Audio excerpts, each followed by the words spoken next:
Jordan reiterates Arab world's stance against U.S. Gaza takeover. And also Donald Trump's administration not sending U.S. troops into Ukraine.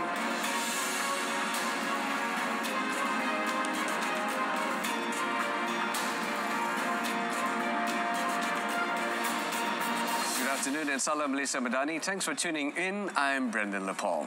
Arab countries are totally against United States President Donald Trump's plan to take over the West Bank. The matter was voiced out by Jordan's King Abdullah on Tuesday in a meeting with Trump at the White House. Trump, speaking alongside the Arab country's ruler in the Oval Office, signaled he would not budge on his idea that involves moving the Gaza Strip's shell-shocked residents and transforming the war-ravaged territory. Trump has infuriated the Arab world by saying that Palestinians would not have the right of return to their homes under his proposal to redevelop the enclave. Despite the views of his Jordanian counterpart, Trump said Jordan, as well as Egypt, would ultimately agree to house displaced Gazans. Both countries rely on Washington for economic and military aid. Trump, who has suggested he could consider withholding aid to Jordan, said he was not using support as a threat. A large number of aid trucks, some loaded with tents, were seen held in Egypt's Arish on Tuesday, unable to cross into Gaza due to the ongoing political tensions between Hamas and Israel. Most trucks have been sent back after attempting to pass through the Rafah border crossing, with only a small number allowed entry. Hamas announced it would stop releasing Israeli hostages until further notice over what the Palestinian Freedom Fighter Group called Israeli violations of the truce accord, raising the risk of reigniting the 15-month conflict. It said that such alleged violation included stopping humanitarian aid from entering Gaza as stipulated in the deal, such as 60,000 mobile houses and 200,000 tents, as well as heavy machinery to remove rubble and fuel. Israel had rejected requests by the United Nations, Qatar and others to allow temporary housing units to be brought into Gaza to shelter displaced people as required under the ceasefire agreement. Hamas officials said Israel had blocked entry of 60,000 mobile houses and 200,000 tents, as well as heavy machinery to remove rubble. Canada, Mexico and the EU on Tuesday slammed U.S. President Donald Trump's unjustified decision to impose tariffs on steel and aluminium imports, which has raised fears of a broader trade war. Trump signed executive orders to impose 25% tariffs on imports of the metals starting 12 March, triggering a flurry of angry reactions. The European Union and Canada vowed to retaliate firmly. Canadian Prime Minister Justin Trudeau said at an artificial intelligence conference in Paris that such tariffs would be, quote, entirely unjustified. Trudeau said Canada's response will be firm and clear. In Mexico, the third largest steel exporter to the United States after Canada and Brazil, Economy Minister Marcelo Ebrard urged Trump not to destroy 4 decades of North American trade ties. He said the balance of trade in steel and aluminium between Mexico and the United States was in Washington's favor by almost $6.9 billion in 2024, and tariffs were therefore not justified. In Brussels, European Commission Chief Ursula von der Leyen warned that unjustified tariffs on the EU will trigger firm and proportionate countermeasures. EU trade ministers will discuss the 27-country bloc's next steps in a video conference later today. U.S. Defense Secretary Pete Hegseth said on Tuesday that Donald Trump's administration is not sending U.S. troops into Ukraine. Speaking with reporters in Germany, Hegseth also said that he would push European allies to spend more on defense when he meets with them this week. The European continent deserves to be free from any aggression, but it ought to be those in the neighborhood investing the most in that collective, individual and collective defense. That's common sense, as the president talks a lot about. Common sense is you defend your neighborhood and the Americans will come alongside you in helping in that defense. if and when that happens, and I believe it will, because of President Trump, most NATO countries are already close to 2%. We believe that needs to be higher. The president has said 5%. I think he's right. He also said that he was working with Congress to increase overall U.S. defense spending and played down concerns over a pending audit by Elon Musk aimed at finding billions of dollars in waste at the Pentagon. Hegseth, during his first trip overseas, said he had already been in touch with Musk and expressed confidence in the effort to find billions in cost cutting. Indian Prime Minister Narendra Modi, during his visit to France on Tuesday, called on French businesses to deepen their investment in India. Speaking at the Franco-Indian Economic Forum in Paris, Modi highlighted opportunities in artificial intelligence, defense, and semiconductors, urging French firms to partner with Indian companies. He said this is the right and correct time to come to India, as everyone's progress is connected with India's progress. आज भारत तेजी से पसंदीदा global investment destination बनता जा रहा है। हमने भारत में एआई, सेमीकंडक्टर और क्वांटम मिशन लॉन्च किए हैं। डिफेंस में हम make in India and make for the world को प्रोत्साहित कर रहे हैं। The French government co-hosted the Paris summit with Indian Prime Minister Modi, which aims to lay the groundwork for governing the nascent sector as global powers race to play leading roles in the fast-developing technology. High-profile attendees had earlier said that while AI could massively boost global trade in future, it is already sharpening gender pay disparities. However, global fragmentation of regulations of the technology and data flows could see both trade and output contract.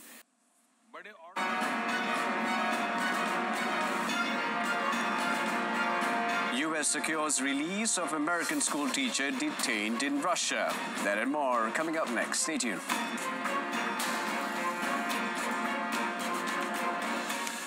United States Special Envoy Steve Witkoff, on an unannounced visit to Moscow on Tuesday, secured the release of Mark Fogel, an American school teacher detained in Russia since August 2021. The development comes as Trump seeks to set the foundation for peace negotiations between Russia and Ukraine to end Moscow's 3-year invasion of Ukraine. Witkoff, who is Trump's chief Middle East envoy, quietly flew to Russia to pick up Fogel. Trump has indicated he has spoken with Russian President Vladimir Putin, but has been vague on the details other than to say he is insistent on ending the 3-year-old Ukraine war. Fogel was sentenced to 14 years in prison for drug smuggling after he was detained in Moscow's Sheremetyevo airport in August 2021 with 17 grams of marijuana, which he said he uses for medical reasons, in his luggage. Fogel was left out of a historic swap of prisoners last August that involved 24 prisoners, 16 sent from Russia to the West, including Wall Street Journal reporter Evan Gershkovich, and 8 sent back to Russia from the West. The White House statement did not specify what the United States gave to secure Fogel's release. Pakistan's Navy multinational exercise, Aman 2025, concluded in the North Arabian Sea on Tuesday, held with the participation of some 60 countries and aimed at improving security at sea. Chief of the Army Staff, General Asim Munir, arrived on board Pakistan's ship Muawin on Tuesday. He observed various naval operational maneuvers and drills conducted during the International Fleet Review. According to Pakistan Navy, the exercise showcased Pakistan's commitment to peace and collaborative security, aligning with the motto, Together for Peace. Bangladesh, China, Indonesia, Japan, Saudi Arabia, Malaysia, Oman, Sri Lanka, Iran, United Arab Emirates, and the United States were among the countries in attendance at this year's exercises, held every 2 years and officially known known as Aman-25, which features warships, aircraft, and special operation forces. The exercise aims to promote collaborative security and peace among participating nations. Exercise Aman 2025 drew 60 countries with naval warships, aircraft, and special forces alongside the Aman Dialogue for strategic discussions.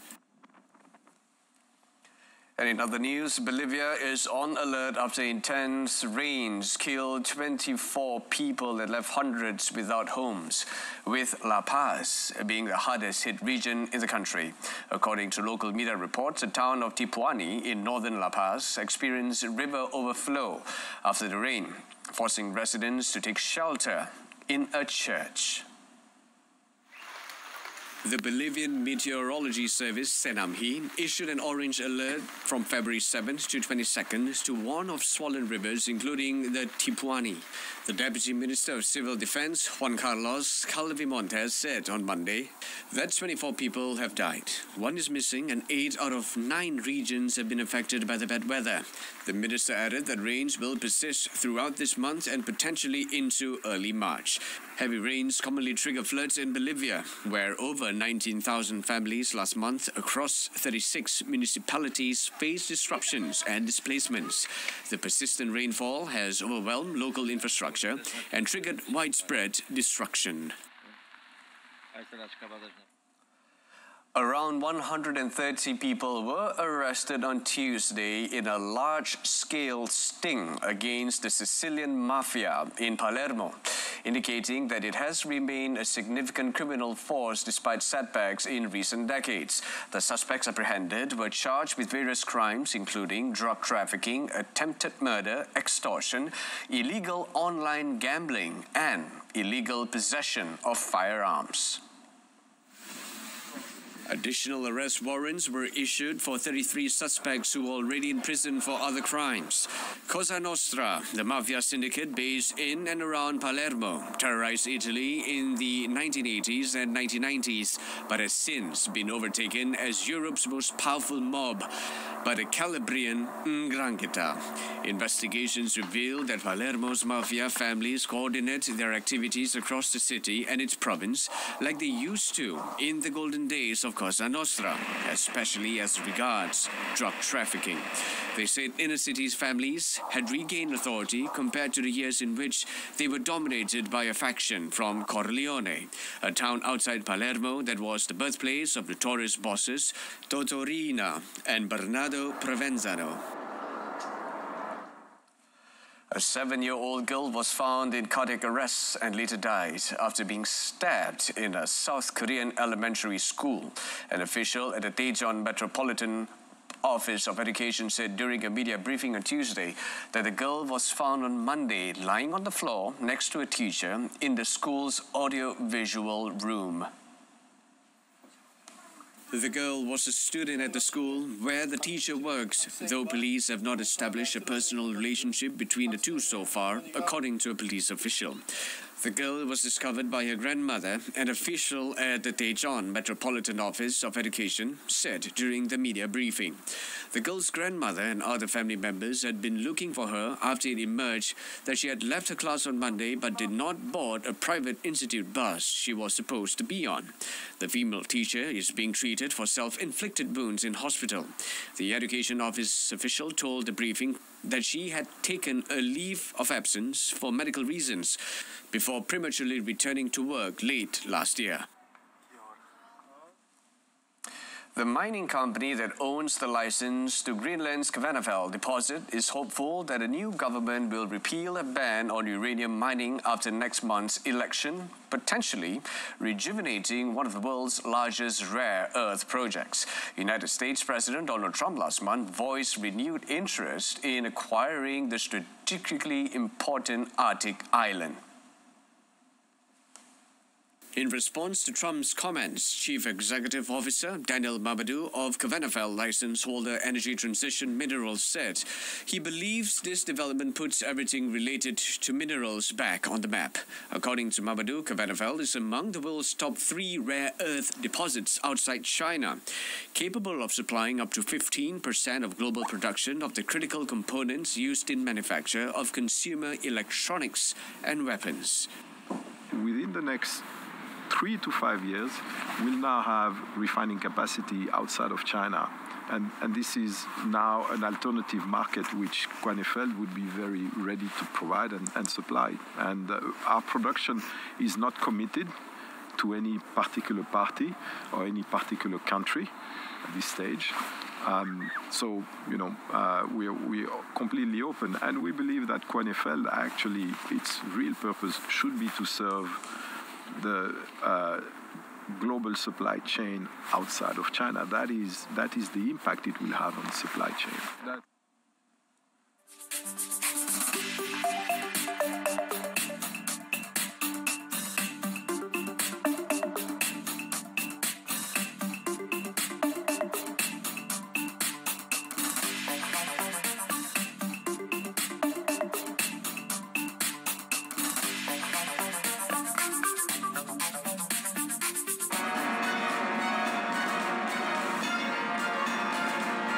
And in sports, Madrid hands City early misery with Champions League playoff win. Stay tuned.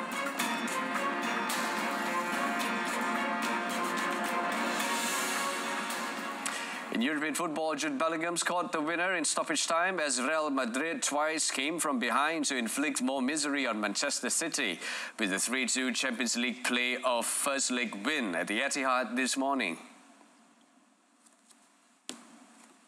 Twice put City in front with his first goals in 5 games against Madrid, but the holders hit back through Kylian Mbappe and Brahim Diaz before Bellingham struck home in the 92nd minute on his return to England.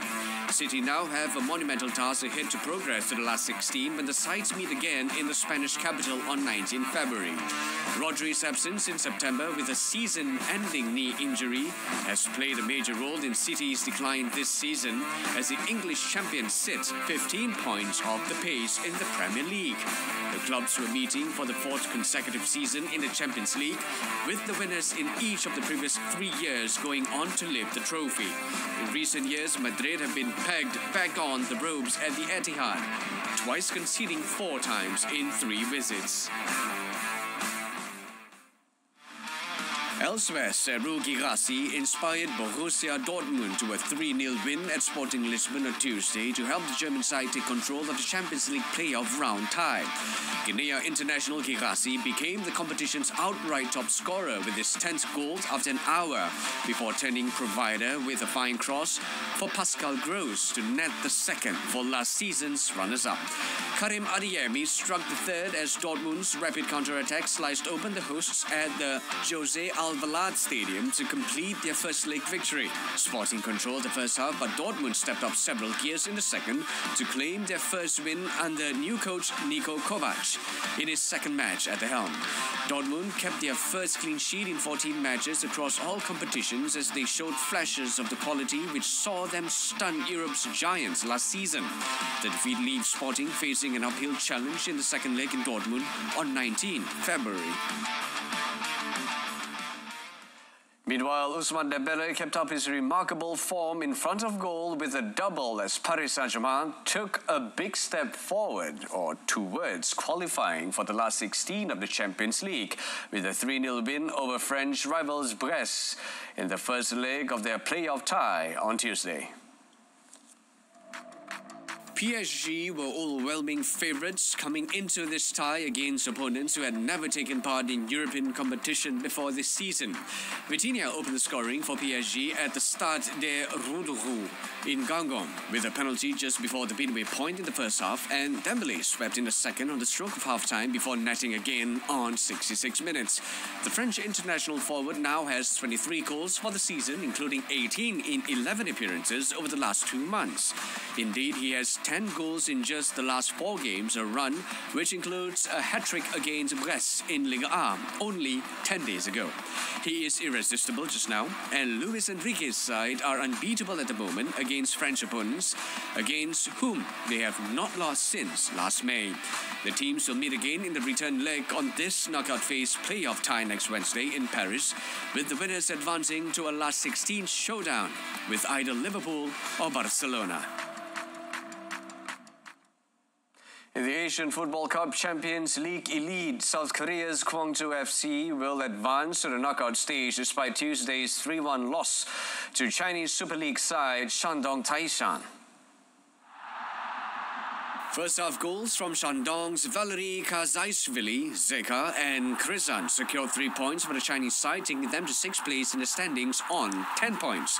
Gwangju's left back Lee Meng-yi had briefly given his side hope, and his first half shot was heavily deflected over the head of goalkeeper Wang Dale and into the net to make it 2-1, but they failed to get a single shot on target in the second half.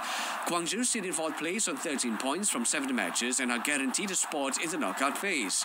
The top 8 finishers in the league phase in both East and West Asia qualified for the last 16, with matches in the knockout phase to be played in March. Teams will then advance to centralized finals in Saudi Arabia in April and May.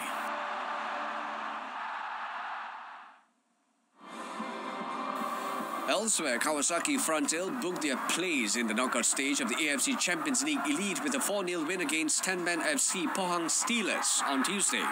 Shin Yamada scored in the 38th minute to give the visitors a 1-0 lead at halftime. Jonathan Espropotomitis was sent off before the break after picking up a second yellow card for his foul on Yamada. Yasuto Wakizaka, So Kawahara and Edison netted in the second half as Frontale crushed the hosts 4-0.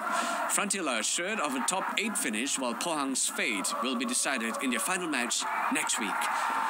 Meanwhile, Vissel Kobe delivered a dominant 4-0 victory over Shanghai Port in the Asian Champions League to secure the place in the knockout stage. Goals from Yoshinori Muto, Yuya Kuwasaki, Kuya Yuruki and Yuya Osako powered the hosts to a resounding win.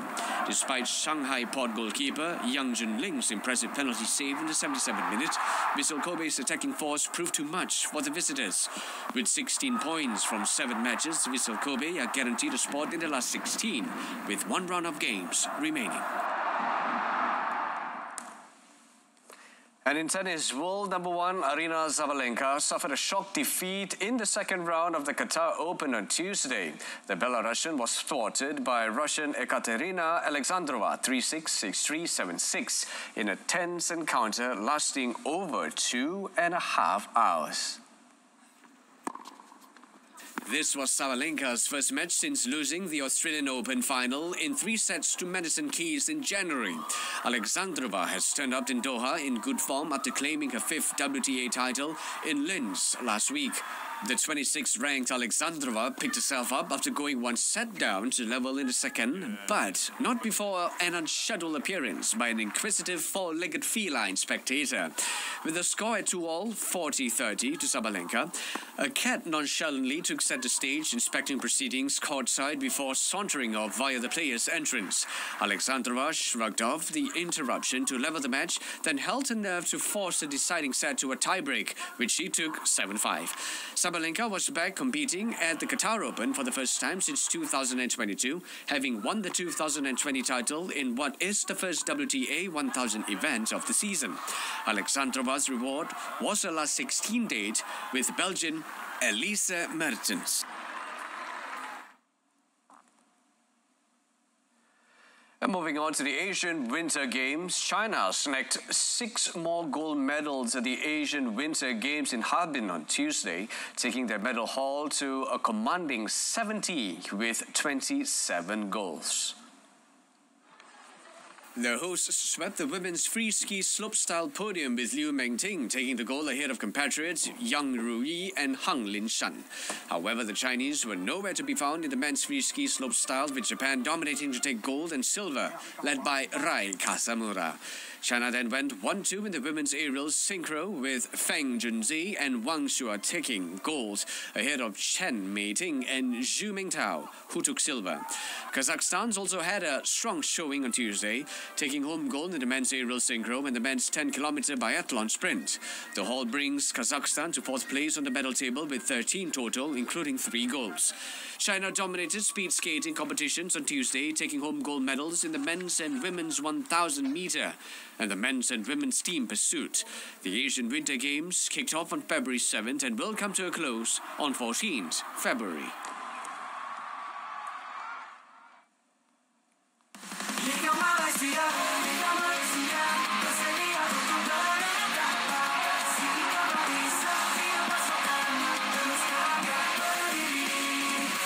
Melaksanakan misi, mempertahan maruah, mencipta sejarah setiap bertemu, nakkan cinta dengan pasangan, membuat peluang menegakkan satu perjuangan, satu suara akan yang direncana di dada dalam memburu tangan keaduan, kekuatan bicara, si membebaskan sangat kendaran.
And that's it from us this afternoon. In our top story, Jordan reiterates Arab world stance against U.S. Gaza takeover.